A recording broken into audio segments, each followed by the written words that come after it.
Just ahead, there's another edition of the Florida Roundtable, a service of Florida's Talk and Entertainment Networks.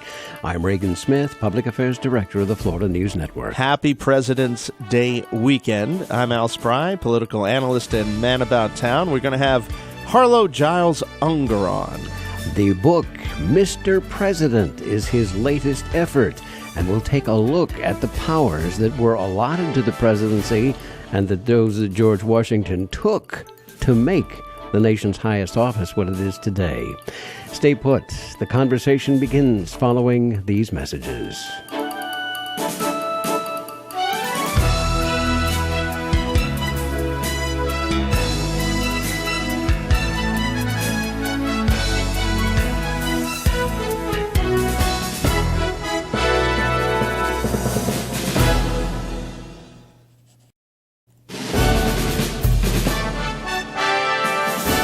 This is the Florida Roundtable, a service of Florida's Talk and Entertainment Networks.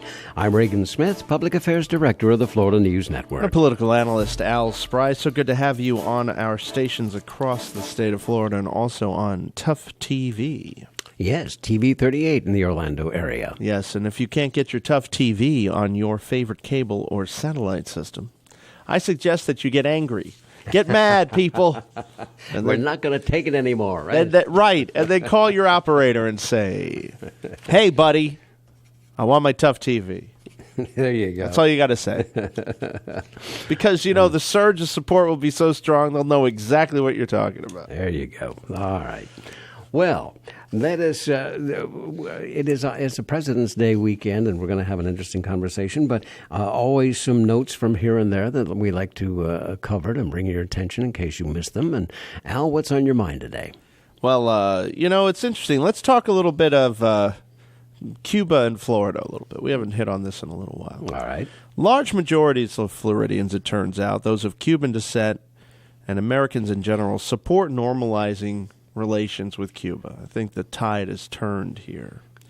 And as you know, even way back when Kennedy was president, he was trying to normalize the relationship. The embargo was not supposed to go, 50 plus years now, Reagan? Right. And I think, what has happened is that the generations have changed. The people who were so fervently in favor of that embargo have aged. Many of them have passed on, yes. And times have changed. Yeah, and once it was a hotbed of hardline positions, now we have the support for thawing relations is 63% of Floridians, almost two-thirds. 30% opposed. Nationwide support stands at 56%. So it's even higher here in Florida, which is surprising. Because maybe not so. South Florida is surprising. Florida, we are close to Cuba in distance, 90 miles from Key West to Cuba, and so it's just interesting. We have, of course, Charlie Crist was on Bill Maher recently, and he talked about it. His quote is, "The embargo has done nothing more in 50 years to change the regime in Cuba." Crist's new position, which is a reversal from his pro-embargo past. But, Charlie's just changing everything now that he's a Democrat, isn't he? Yeah, everything that he said. I want you. Hey, he's going, hey, guys, listen. I'm Charlie Crist. Hey, look at that hair. Is that nice hair or what? Look at my smile. I want to tell you something. I've evolved my position. It's not changing your positions anymore. My positions have evolved. It's an evolution. It reminds me of John Kerry. I was for that until I was against it. Yeah. Or I was against that until I was for it. Until the politics has changed, and now I have to change my entire being because I have no core. There's nothing inside. There's a plastic smile and nice hair. And a great tan. And a beautiful tan. The man is always tanned. So, obviously, I can't. And you know what, Al? You've just put your finger on it. Yeah. If people comprehend what you just said, you don't need to read his book. Because that's all that's in there. Well, I wasn't really planning on reading the book anyway. But. The party's over. You just summarized it. Well, the party's over, but the tan remains. I could pick on Charlie. Yeah. I pick on our governor enough. I got to pick on Charlie a little too. So of course now we have. Let's talk about Rick Scott, shall we? Yep. His Let's Get to Work committee that we're still getting to work, according to Rick, raised $3.4 million in January, but for the first time, he got an additional boost from his own campaign account. He reported raising $700,000 in January, giving his candidacy $4.1 million for the month.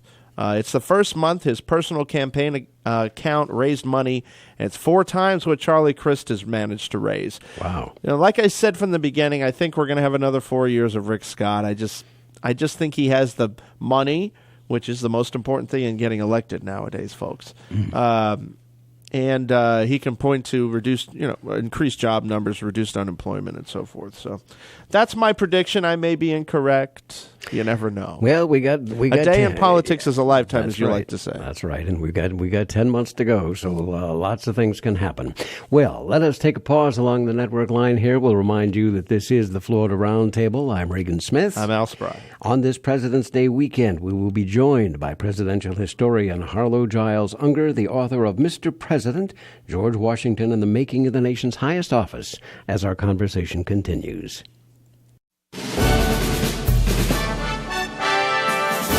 We are back. You're listening to the Florida Roundtable, a service of Florida's Talk and Entertainment Networks, and in the Orlando area of Tough TV. I'm Regan Smith. And I'm Al Spry. And Al, as promised, at this point in the program, we are off to the New York City area, where we are joined by Harlow Giles Unger, the author of John Quincy Adams. But he's got a brand new book. I must say that Mr. Unger would be considered one of the premier presidential historians in the United States today. And the occasion of his visit is Mr. President, George Washington, and the Making of the Nation's Highest Office. And I can't think of anybody better to spend a President's Day weekend than with Harlow Unger. And Harlow, welcome to the Florida Roundtable. Thank you very much. It's an honor to be with you. Well, we are delighted to have you with us. As opposed to my sitting here and rattling off all of your credits and your biography here, why don't you go ahead and take the first minute and just tell us a little bit about yourself and your background? Well, I've written more than 20 books on the founding fathers of our country, including 7 biographies of the early presidents. And I'm a native New Yorker. I didn't actually grow up here in New York. I went away to school in Connecticut, Yale University, and then I was a foreign correspondent for many years. My background is in newspaper and magazine work, and I drifted into American history.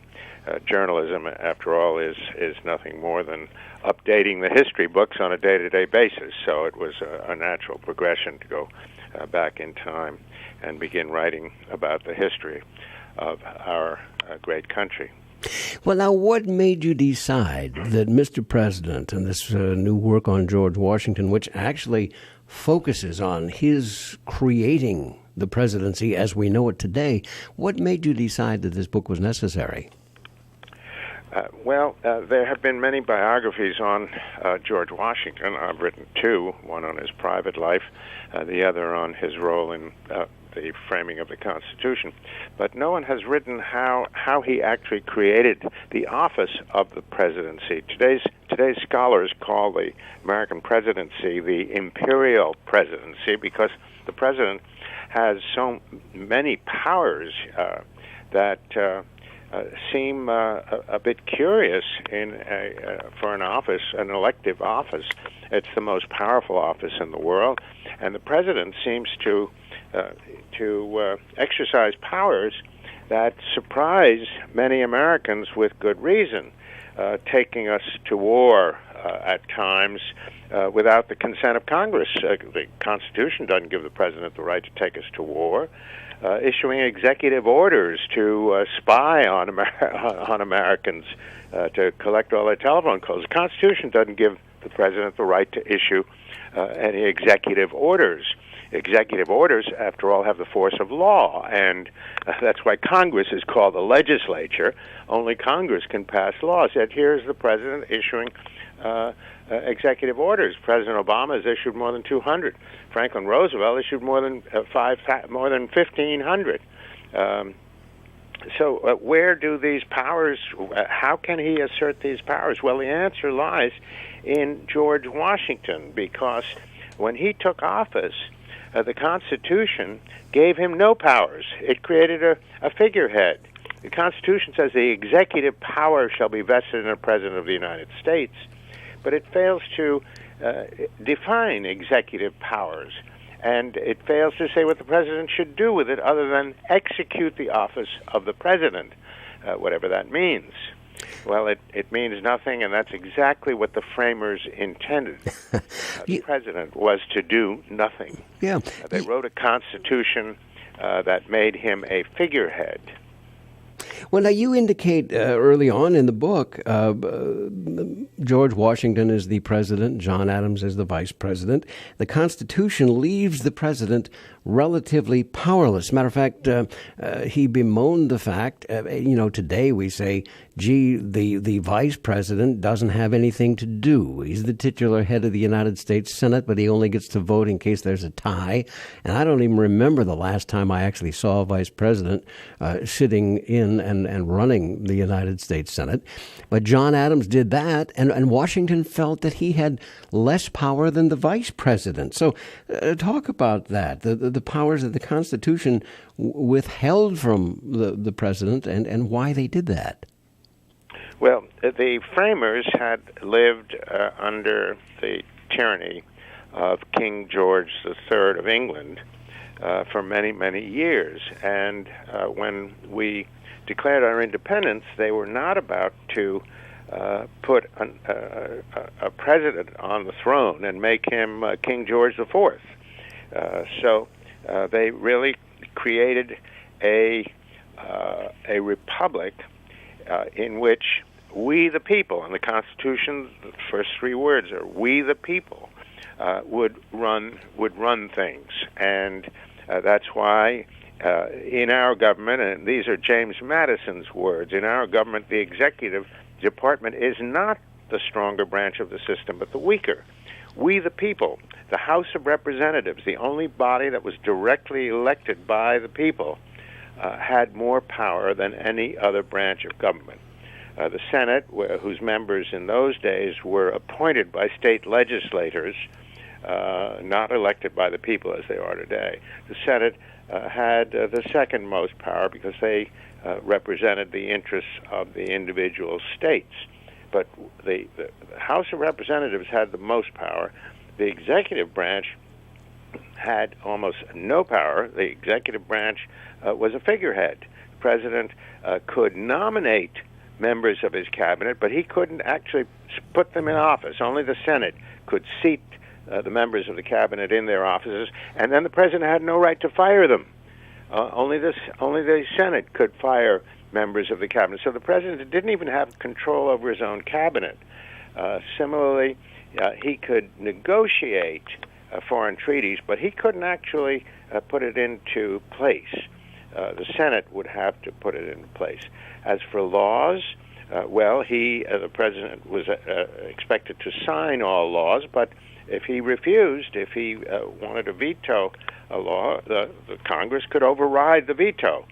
The Speaker of the House of Representatives, however, his name, his signature is required to this day on all laws. And if he does not sign a law, it does not go into effect. So the Speaker of the House, the principal officer of we the people, was to have been the most powerful man in America. I wanted to take an aside, if you don't mind, because most people don't realize, it's interesting that you brought up the point about the Senate. Most people don't realize that the Senate used to be appointed by the individual states. That there were not direct... Yeah, go ahead. 1914. Yeah, it wasn't until the early 20th century that was changed. So I was wondering what your thoughts were about when the system was changed via amendment and now it's direct elections. Do you think that's helped or hurt the system generally, helped or hurt our country generally? What are your thoughts on that? It did neither. It's a more representative body now, more representative of the people than it used to be, less representative of special interest groups. On the other hand, what people don't realize when they say, "Oh, Congress is dysfunctional," well, it's not dysfunctional. It works exactly the way the framers expected it to work. This is a nation of terribly, terribly diverse interests. The interests of the people of Wyoming are not the same as the interests of the people in Florida. And the interests of the people in Florida certainly are not the same as the interests of the people in Delaware. And these conflicting interests are constantly battling at each other's throats, and they result in a stalemate much of the time. And that's the price of democracy. That's the price of all of us trying, so huge a nation, of all of us trying to live together in peace. The Europeans haven't been able to do it. They've been trying for a long, long time. Napoleon tried to bring them together. Louis XIV before him. Bismarck tried to bring them together. No one can bring them together. They now have a common European Union, but it's cracking at the seams. They don't. Each of the nations in Europe now are starting to pass laws to prevent workers from other nations from working within their borders. That's as if the people of Massachusetts passed a law that prevented people from New York from moving in and getting jobs up in Boston. So we have come a long, long way, and far from being dysfunctional, Congress is functioning exactly the way the framers intended it to function. Don't you think that's interesting, Reagan? Because all you hear is the media saying that Congress is dysfunctional, that opinion polls say that Congress is dysfunctional. Well, and I think you put your finger right on it, and that is the media, right? The uneducated in governmental affairs. And yeah, I guess I just said that, didn't I? Yeah. Well, you can say that again. You're absolutely correct. The media, members of the media, are probably among the more ignorant people in this country in terms of the history of our country and the way government is supposed to work.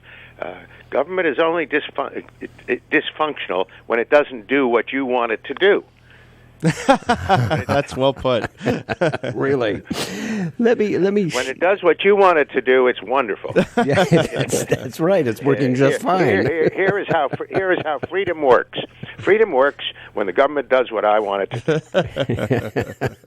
It's all perspective, huh? Exactly. That's right. Let me. I'm gonna open another can of worms here, if I can. Yes, please, Reagan. Most Americans today believe that George Washington had all of these powers, when in fact he actually took them and allocated them to himself. Why do you think that Americans have this misconception of how the presidency was formed? Well, because he was commander-in-chief for 8 years during our Revolutionary War, and Congress had no powers then. The Continental Congress had absolutely no powers to do anything. It was simply a meeting ground for representatives of the 13 independent states. They were independent states, much like the states in Europe are independent of each other. So it had no power, and the commander-in-chief was George Washington, commander-in-chief of the Continental Army, and he basically had dictatorial powers.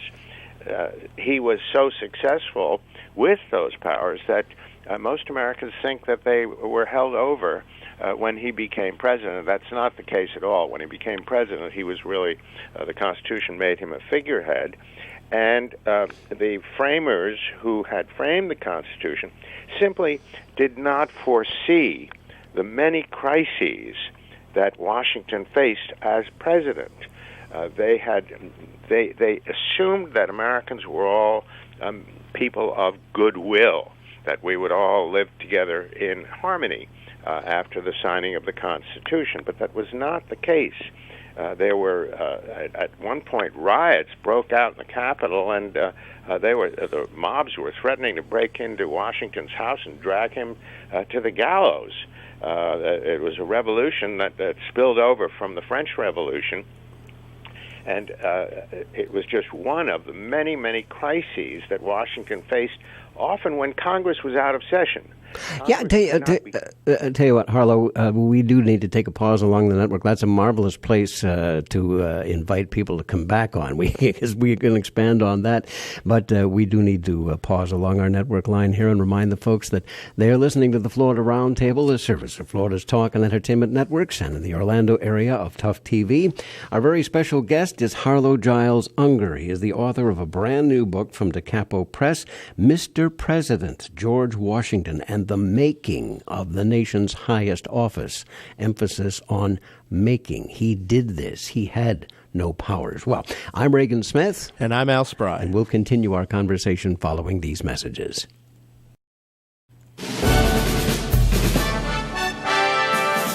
From Pensacola to Key West and all points in between, you're listening to the Florida Roundtable, a service of Florida's Talk and Entertainment Networks, and in the Orlando area, we're also seen on Tough TV. I'm Reagan Smith. And I'm Al Spry. Our very special guest this day is Harlow Giles Unger, one of the premier historians in the country today. His brand new book from Da Capo Press, Mr. President, George Washington and the Making of the Nation's Highest Office. And we spent some time here talking about misconceptions of the Washington presidency. And as we took our break there, we were talking about how he had been the commander-in-chief and had all of those powers, and perhaps a misconception in high school history books today that those powers just transferred to him when he became the president. He took it all along with him, and the fact is he did not. And it took a series of crises to begin to create this presidency. So how about you pick up the story from there? Well, when Congress created this figurehead as president, they did not realize the types of crises he would face as the nation's leader. And to make matters worse, Congress in those days only met about 6 weeks in the spring and 6 weeks in the fall. So they were out of session much of the year, and far from the Capitol. It was very difficult for them to get to the Capitol by horseback, by carriage, over sometimes impassable roads. It would take days and often weeks for many of the congressmen to reassemble. So Washington couldn't call Congress into session whenever he faced a crisis. He simply had to act. He had taken an oath to preserve, protect, and defend the Constitution and the nation and the citizens of this country. And he was, after all, George Washington. He was not some little politician from some obscure neighborhood in the country. He was George Washington, a man of action who had gone into battle in the face of bullets. He commanded an army of ordinary farmers and defeated the most powerful, best equipped, best trained army on earth in winning the revolution. So he simply took matters into his own hands. When Indians, and they were considered foreign nations then, when several Indian nations in the West attacked settlers in the Ohio Territory, Washington was not about to sit by and watch his citizens be slaughtered. He raised an army, sent them out to Ohio, and sent them to war in violation of the Constitution, which gives only Congress the power to do that. When Congress adjourned without having appropriated any funds for Washington to run the government, they, in effect, shut down the government, if you can imagine Congress ever doing such a thing. No, I could never imagine that ever happening. Wait, isn't that about to happen again? Well, again, Washington took the law into his own hands and sent his Treasury Secretary to private banks in New York to borrow money. Simply, he just did what was necessary. To his discredit, President Obama last fall, when the Congress shut down the government, he should have declared a state of emergency and simply borrowed the money. Instead, he put hundreds of thousands of government workers out of work. Well, obviously that was done more for political reasons, as you know, to make the other side look like they were shutting down the government. And so, but you're right, he should have just borrowed the money and kept the government open, I would think would have been the more rational way to do it. But, of course, that's not political. And we live in a very political age, don't we? Well, and not every president is a good leader. Washington was a great leader, a chief executive who had run an entire war for 8 years, a chief executive of what we would today call an agro-industrial enterprise at Mount Vernon, Virginia, south of Alexandria, where a 20,000-acre plantation, which included not only vast fields of grain and tobacco, but a textile weaving facility, a fishery, a grist mill, a distillery, a huge corporation. Wasn't he the largest bourbon maker at one time? I recall reading something like that. Well, it wasn't called bourbon. It was called whiskey. Yes. And it's what today we call white lightning. It had no color. It was very strong. He was a moonshiner. Yes. George Washington was a moonshiner. Yes. Well, most farmers had stills because it was very difficult to transport grain to market. And this is what caused the whiskey rebellion out west. And again, this was a crisis Washington faced.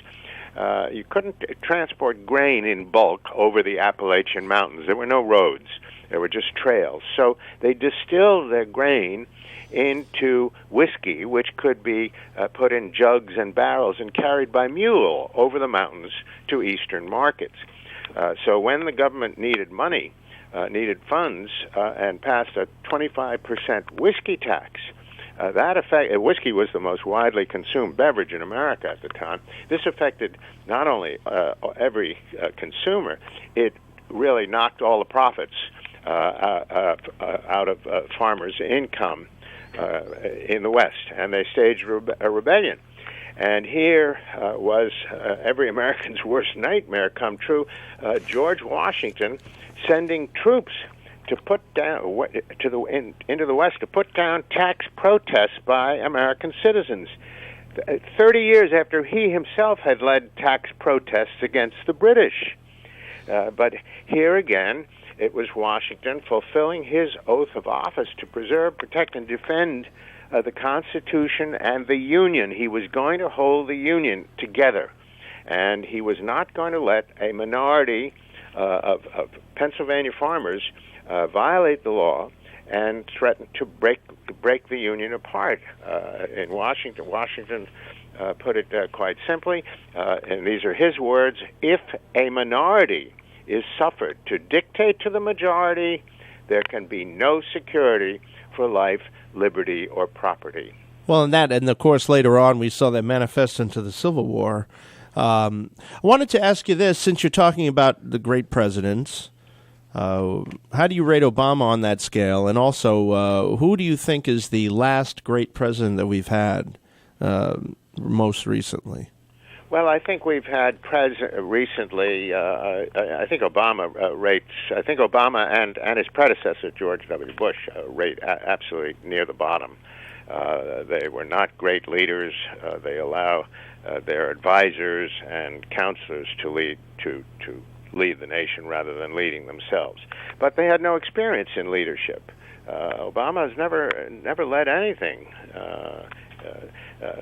But in recent years, we've had presidents that have touched on greatness here and there by individual acts that they've done. Certainly, Ronald Reagan is one. I think, and John F. Kennedy, another. Lyndon Johnson, another. On the other hand, he was terrible in some ways and great in other ways. Who would you say would be the last truly great? Yeah, I think Dwight Eisenhower. Dwight Eisenhower, because his patriotism and loyalty to the nation was unquestioned. He never put politics ahead of the national interests. I think the same can be said with Harry Truman and certainly with Franklin Roosevelt. But I think there is no one in the same category as George Washington who hated the concept of political parties and politics. He advised the nation. The nation was already beginning to break up into political parties because of Jefferson and Alexander Hamilton. And Washington, in his farewell speech, urged the American people not to divide themselves into political parties. He said, we are one people. We must stick together as one people and work for the interests of the nation, not for the interests of a political party. So it is safe to say, then, it would be your position that George Washington never put himself and the executive power ahead of the interests, the best interests of the Union. That it, as you said about Eisenhower, the patriotism was there. Well, it's an interesting point, and boy, we've just got a ton of questions we want to ask you, but we've got to take another pause along our network line here, and we'll remind folks that they are listening to the Florida Roundtable, a service of Florida's Talk and Entertainment Networks, and in the Orlando area of Tough TV. I'm Reagan Smith. And I'm Al Spry. Our very special guest this day is Harlow Giles Unger. He is the author of Mr. President, George Washington, and the Making of the Nation's Highest Office. From our friends at DeCapo Press, we presume it's available at all the fine bookstores around Florida and places like Amazon.com. And if you'll stay put, our conversation continues following these messages.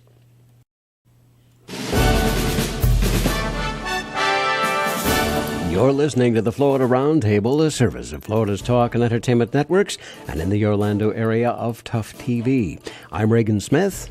And I'm Al Spry. And our very special guest this day, Harlow Giles Unger, a marvelous historian out of the New York City area. His new book, Mr. President, George Washington and the Making of the Nation's Highest Office, from our friends at DeCapo Press, available at all the fine bookstores around Florida and places like Amazon.com. And Harlow, we certainly do appreciate your taking time. It is the President's Day weekend, and we certainly appreciate your being with us today to share. Well, it's an honor to be with you.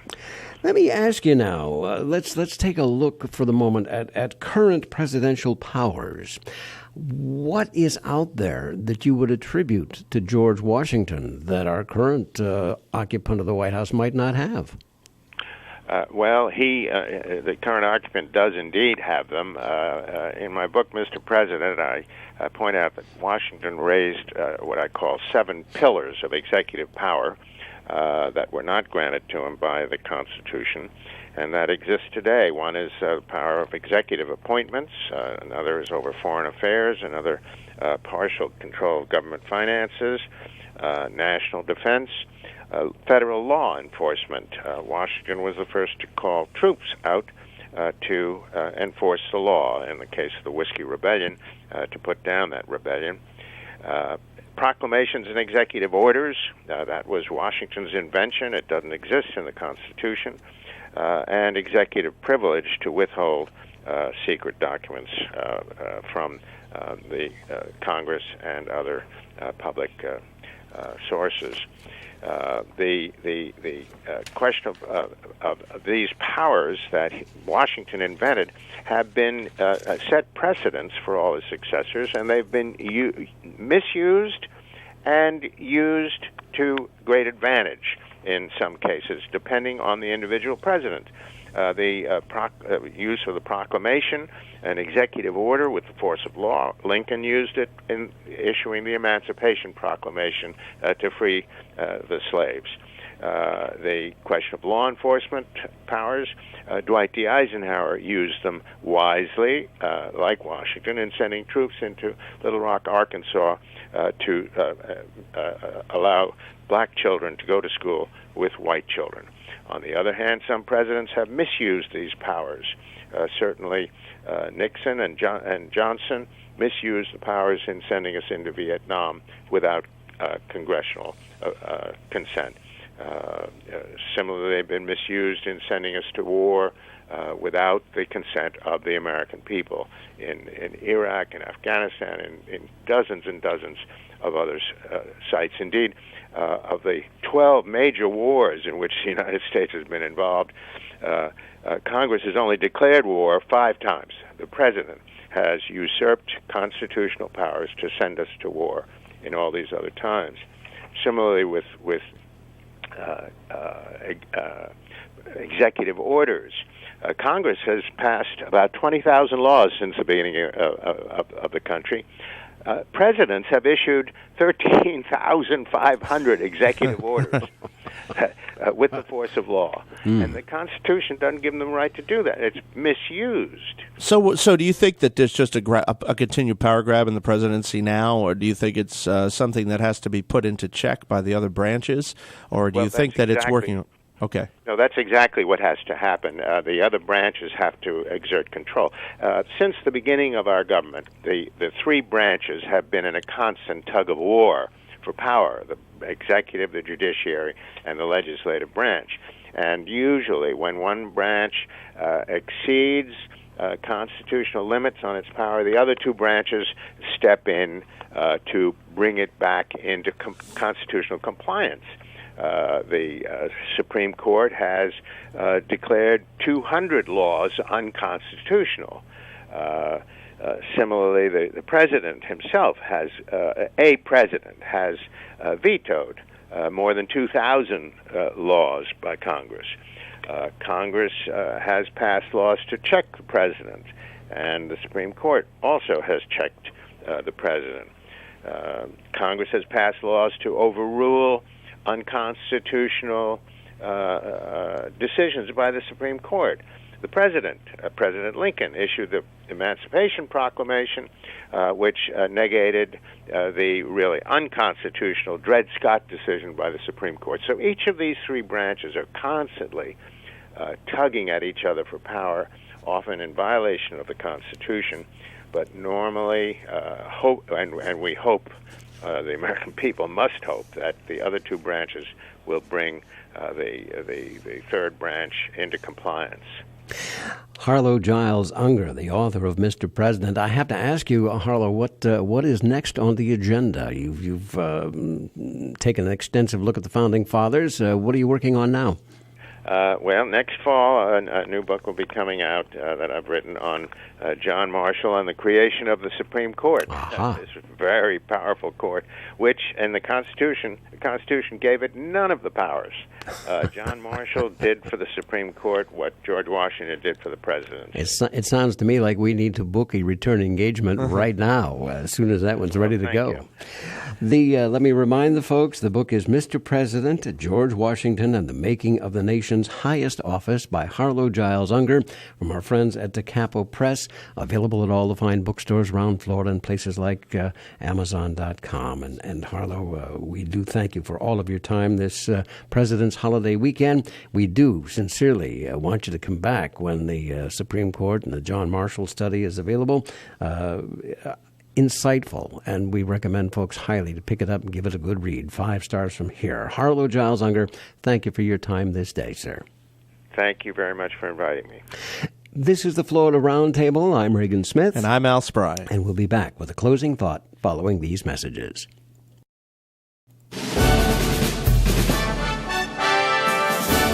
We are back. You're listening to the Florida Roundtable, the service of Florida's Talk and Entertainment Networks, and of course in the Orlando area of Tough TV 38. I'm Regan Smith. And I'm Al Spry. And what a pleasure to have Harlow Giles Unger with us. Do not call him Felix. That's all. Just right. Don't do that. That's right. Very insightful historian and marvelous book, Mr. President. All right. Well, what else do we want to talk about here before it's time to call it quits? Well, today? Shirley Temple passed away. I'm sad about that. Yeah. My mom was named after Shirley Temple. Otherwise, she would have been known as Mabel. So for a good thing, I think Shirley is a much nicer name. But I liked Shirley Temple. So. And, the people tend to forget about, she had a brief political career. She was in the State Department in the Richard Nixon years. She was an ambassador. Countries. And she was also made as ambassador even in the Bush years. She was an ambassador as well. Right. Yeah. Let's talk red light cameras briefly. Okay. 2 lawmakers who want to repeal state laws authorizing red light cameras are holding a press conference to discuss the details of a recent state report that highlights strengths and weaknesses of the program. By the way, Reagan and I are no fans of red light cameras. No. This is very interesting. A former executive for a prominent red light camera vendor is accusing the company of offering gifts and bribes to officials in Florida and 13 other states in order to gain contracts. That company, Redflex Traffic Systems of Phoenix, has at least one big contract in Florida here in Jacksonville. So looks like bribes to our officials? This is unheard of. And who's making money off of these red light cameras? Well, Cha-ching. everybody except the people that are like you and me, who are just trying to do our thing and ring that cash register, buddy. Ring it. Oh, wow. All right. Well, it is time for us to call a halt to the proceedings for this week. We do thank you for your time. Send us a note, an email, snail mail if you want. I'm Reagan Smith. And I'm Al Spry. And again, we thank you for your time this day. We'll see you again next week with another edition of the Florida Roundtable.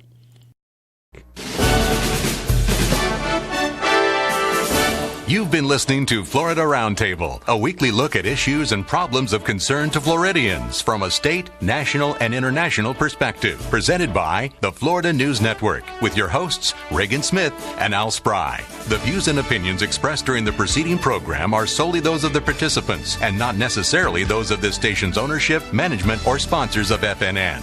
Your views and opinions are welcome. Address your card or letter to Florida Roundtable in care of Reagan Smith, 2500 Maitland Center Parkway, Suite 407, Maitland, Florida, 32751. Or you may email reagansmith@fnnonline.com.